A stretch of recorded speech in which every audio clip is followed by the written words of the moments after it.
Filipenses capítulo 2. Comentario de William MacDonald. Versículo 1. Por tanto, si hay alguna consolación en Cristo, si algún consuelo de amor, si alguna comunión del Espíritu, si algún afecto entrañable, si alguna misericordia. El sí en este versículo no es el sí de la duda, sino del argumento. El versículo cita cuatro grandes consideraciones que deberían atraer a los creyentes juntos en armonía y cooperación.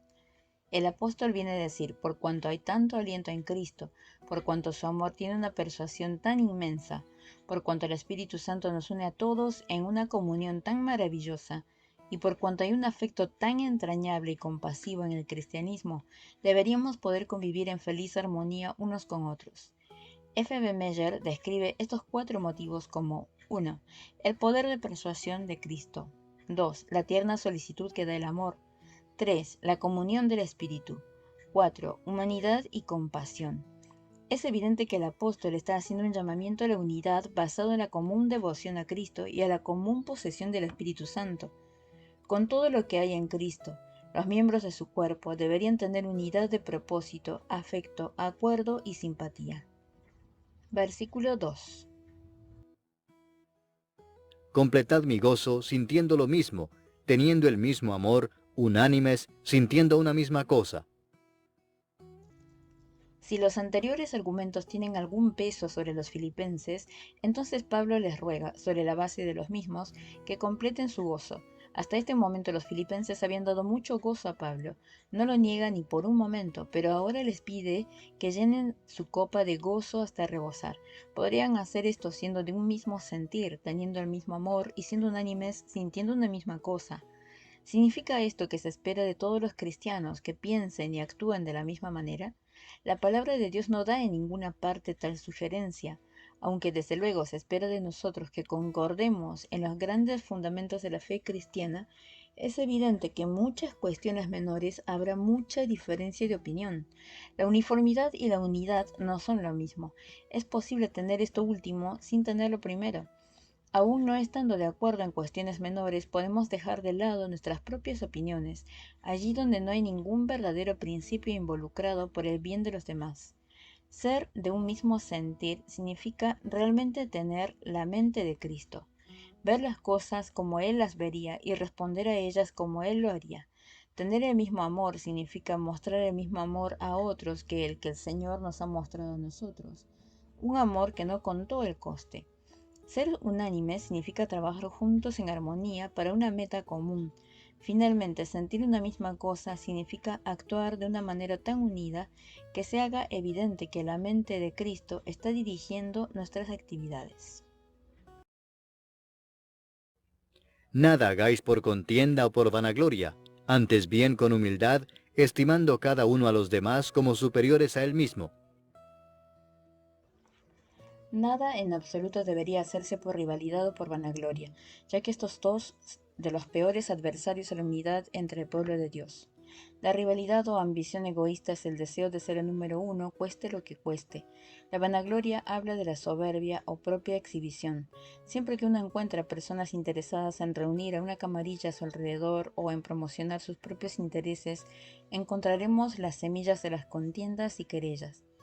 El remedio se halla en la última parte del versículo, en humildad, estimando cada uno a los demás como superiores a sí mismo.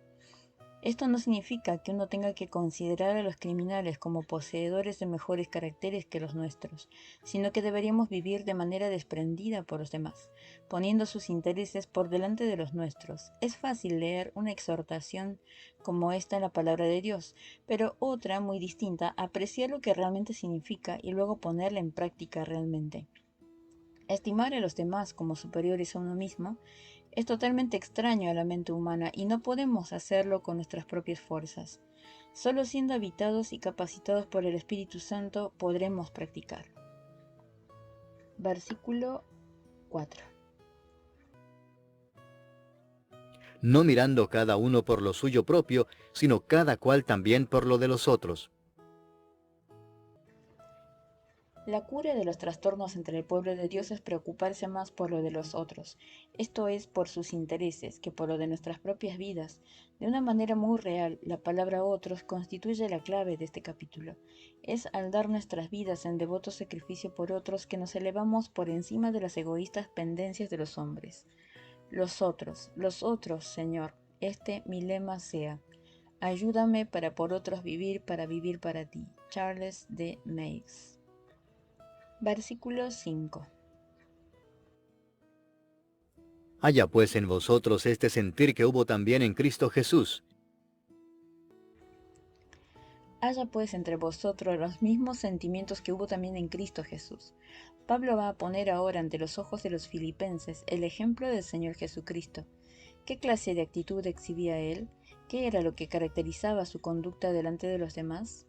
Guy King ha descrito bien la mente del Señor Jesús como 1. La mente altruista, 2. La mente sacrificial, 3. La mente servicial.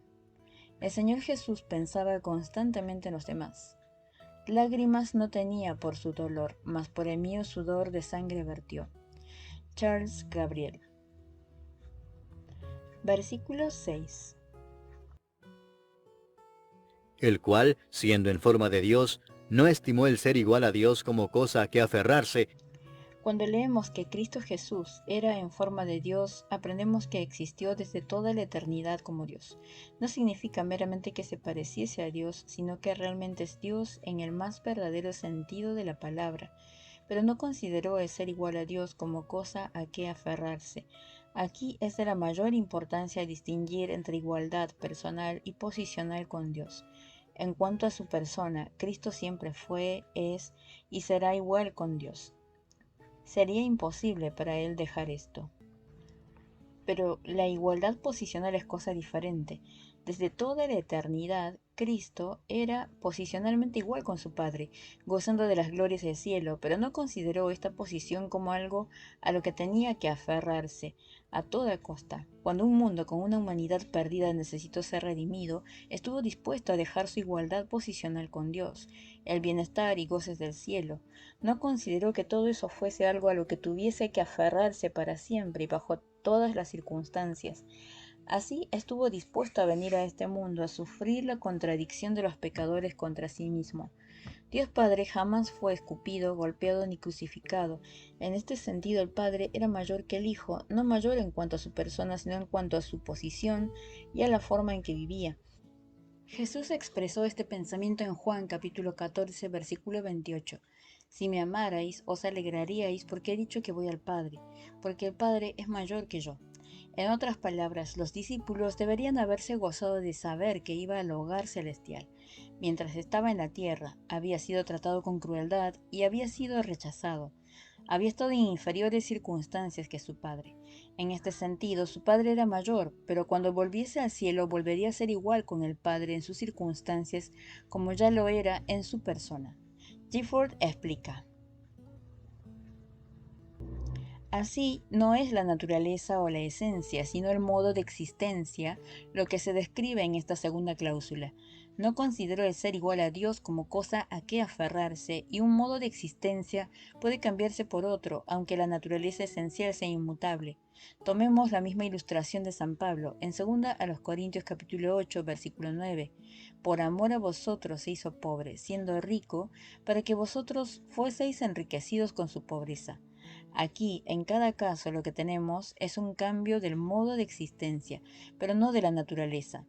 Cuando un pobre se hace rico, su modo de existencia cambia, pero no su naturaleza como hombre. Así es con el Hijo de Dios. Del rico y glorioso modo de existencia que era la apropiada y justa manifestación de su naturaleza divina. Por causa de nosotros descendió en respecto a su vida humana, al modo de existencia infinitamente menor y más pobre que adoptó juntamente con la naturaleza del hombre. Versículo 7. Sino que se despojó a sí mismo, tomando forma de siervo, hecho semejante a los hombres. Sino que se despojó a sí mismo. La traducción literal es se vació a sí mismo. De inmediato surge la pregunta, ¿de qué se vació el Señor Jesús? Al responder a esta pregunta se debe ir con la mayor cautela. Los intentos humanos para definir este vaciamiento a menudo han acabado privando a Cristo de sus atributos de la deidad. Algunos dicen, por ejemplo, que cuando el Señor Jesús andaba por la tierra, ya no tenía todo conocimiento ni todo poder, ya no estaba en todos los lugares al mismo tiempo. Dicen que voluntariamente dejó de lado estos atributos de la deidad cuando vino al mundo como hombre. Algunos incluso llegan a decir que estaba sujeto a las limitaciones de todos los hombres, que se hizo susceptible a los errores y que aceptó las comunes opiniones y mitos de su tiempo. Esto lo negamos de una manera absoluta. El Señor Jesús no dejó de lado ninguno de los atributos de Dios cuando entró en el mundo. Seguía siendo omnisciente, sabiéndolo todo. Seguía siendo omnipresente, presente en todo lugar a la vez. Seguía siendo omnipotente, todopoderoso. Lo que hizo fue vaciarse de su igualdad posicional con Dios y velar la gloria de la deidad en un cuerpo de carne humana. La gloria estaba ahí, toda, aunque escondida, pero resplandeció en ciertas ocasiones, como en el monte de la transfiguración. No hubo un momento en su vida en la tierra en que no poseyese todos los atributos de Dios. A un lado su más divina vestimenta echó, y su deidad con un velo de barro ocultó. Y de este modo un maravilloso amor mostró, restaurando lo que nunca él tomó. Como ya hemos mencionado, se debe mostrar la mayor cautela al explicar las palabras se vació. El método más sencillo es dejar que las expresiones que se suceden den la explicación. Se vació tomando forma de siervo, hecho semejante a los hombres, en otras palabras, se vació a sí mismo al tomar encima de sí algo que nunca había tenido antes, condición humana. No dejó de lado su deidad, solo su puesto en el cielo, y eso solo de manera temporal. Si hubiese sido meramente un hombre, esto no habría sido un acto de vaciarse. No nos vaciamos naciendo en el mundo, pero que Dios viniese a ser hombre, esto es vaciarse a sí mismo. De hecho, solo Dios podía hacerlo. Tomando forma de siervo. La encarnación y la vida del Salvador se pueden sumarizar en aquellas maravillosas palabras de Juan capítulo 13, versículo 4. Jesús se quitó su manto y tomando una toalla se la ciñó. La toalla o el delantal es la prenda de servicio y los empleaban los esclavos, y la empleó el bendito Señor Jesús, porque Él vino no para ser servido, sino para servir y para dar su vida en rescate por muchos. Mateo capítulo 20, versículo 28. Pero detengámonos y recordemos la línea de pensamiento en este pasaje. Había contiendas entre los santos en Filipos. Pablo los exhorta a tener la mente de Cristo. El argumento en resumen es que si los cristianos están dispuestos a tomar una postura de humildad, a servir a otros y a dar sus vidas en sacrificio, no habrá pendencias. Los que están dispuestos a morir por otros generalmente no se pelean con ellos. Cristo siempre había existido, pero vino al mundo hecho semejante a los hombres, significando esto, como verdadero hombre. La humanidad del Señor es tan real como su deidad. Él es verdadero Dios y verdadero hombre. Pero ¿qué misterio tenemos aquí? Ninguna mente creada podrá jamás comprender esto. Versículo 8. Y estando en la condición de hombre, se humilló a sí mismo, haciéndose obediente hasta la muerte y muerte de cruz. Cada sección de este pasaje describe la hondura mayor y mayor de la humillación del amado Hijo de Dios. Él estaba no solo dispuesto a dejar la gloria del cielo, sino que se despojó a sí mismo, tomó forma de siervo, se hizo hombre.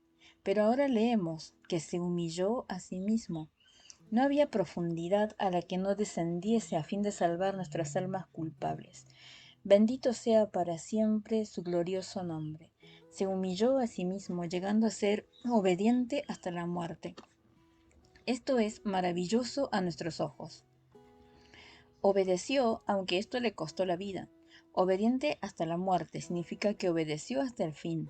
Verdaderamente él era el mercader que fue y vendió todo lo que tenía para comprar la perla de gran precio. Mateo capítulo 13, versículo 46. que habiendo hallado una perla preciosa fue y vendió todo lo que tenía y la compró. Hasta la muerte y muerte de cruz. La muerte por crucifixión era la forma más oprobiosa de ejecución. Podría compararse con la horca, el garrote vil, la silla eléctrica o la cámara de gas, reservada solo para asesinos. Y esta era la forma de muerte reservada para el mejor del cielo cuando él vino a este mundo.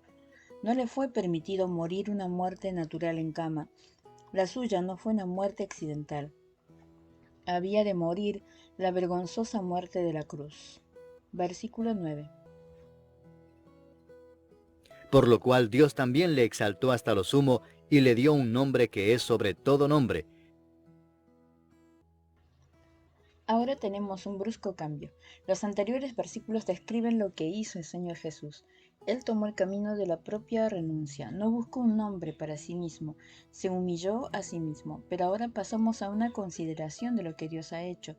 Si el Salvador se humilló a sí mismo, Dios también le exaltó hasta lo sumo. Si él no buscó un nombre para sí, Dios le otorgó el nombre que es sobre todo nombre. Los eruditos están divididos acerca de cuál es este nombre. Algunos dicen que es el nombre de Jesús, que contiene el nombre de Jehová. En Isaías 45, capítulo 45, versículos 22 y 23, está decretado que toda rodilla se doblará al nombre de Jehová Dios. Otros creen que el nombre que es sobre todo nombre es sencillamente una manera figurada de designar el puesto más elevado en el universo, un puesto de supremacía y de dominio. Ambas explicaciones son aceptables.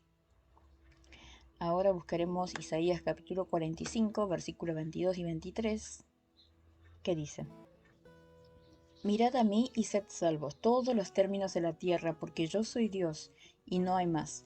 Por mí mismo hice juramento, de mi boca salió palabra en justicia y no será revocada, que a mí se doblará toda rodilla y jurará toda lengua. Versículo 10. Para que en el nombre de Jesús se doble toda rodilla de los que están en los cielos y en la tierra y debajo de la tierra. Dios quedó tan absolutamente satisfecho con la obra redentora de Cristo que determinó que se doble toda rodilla a Él, de los seres en los cielos, en la tierra y debajo de la tierra. Esto no significa que todos estos seres vayan a salvarse. Los que no doblen ahora la rodilla con buena disposición se verán un día obligados a hacerlo. Los que no quieran ser reconciliados en el día de su gracia quedarán subyugados en el día de su juicio. Versículo 11. Y toda lengua confiese que Jesucristo es el Señor, para gloria de Dios Padre. En su gracia incomparable, el Señor peregrinó de la gloria a Belén, a Getsemaní y al Calvario. A cambio, Dios le honrará con el homenaje universal y el universal reconocimiento de su señorío. Los que han negado sus derechos admitirán un día que han sido unos insensatos, que han errado grandemente y que Jesús de Nazaret es verdaderamente el Señor de la gloria. Antes de dejar este magnífico pasaje acerca de la persona y obra del Señor Jesús, deberíamos repetir que es introducido en relación con un problema menor en la iglesia, en Filipos. Pablo no había emprendido escribir un tratado acerca del Señor, más bien quería corregir el egoísmo y el espíritu partidista entre los santos. El remedio para su condición era la mente de Cristo. Pablo introduce al Señor en cada situación, incluso al tratar los temas más delicados, penosos y desagradables, escribe Erdmann. Escribe Erdmann. Puede expresar la verdad de una manera tan hermosa que hace que parezca como una preciosa joya sacada de un terrón de tierra. Versículo 12. Por tanto, amados míos, como siempre habéis obedecido, no como en mi presencia solamente, sino mucho más ahora en mi ausencia, ocupaos en vuestra salvación con temor y temblor. Una vez establecido el ejemplo de Cristo de una manera tan brillante, el apóstol está ahora listo para apremiar la exhortación basada en él. Los filipenses siempre habían obedecido a Pablo cuando estaba presente con ellos. Mucho más ahora en su ausencia debían obrar su salvación con temor y temblor. De nuevo llegamos a un pasaje de las Escrituras acerca del que había habido mucha confusión. De nuevo llegamos a un pasaje de las Escrituras acerca del que ha habido mucha confusión. De entrada, deberíamos tener bien claro que Pablo no está enseñando que la salvación pueda ganarse por obras. A lo largo de sus escritos enfatiza una y otra vez que la salvación no es por obras, sino por fe en el Señor Jesucristo. ¿Qué significa entonces este versículo? 1. Puede significar que debemos obrar la salvación que Dios ha puesto en nosotros. Dios nos ha dado vida eterna con un don gratuito. Debemos vivirla con vidas de santidad práctica. 2. Salvación. Puede significar aquí la solución de su problema en Filipos. Habían estado plagados de pendencias y luchas. El apóstol les ha dado el remedio. Ahora deben aplicar el remedio poseyendo la mente de Cristo. De esta manera obrarían su salvación o la solución a sus dificultades. Concluimos la primera parte de Filipenses capítulo 2, versículos del 1 al 11. Comentario de William MacDonald.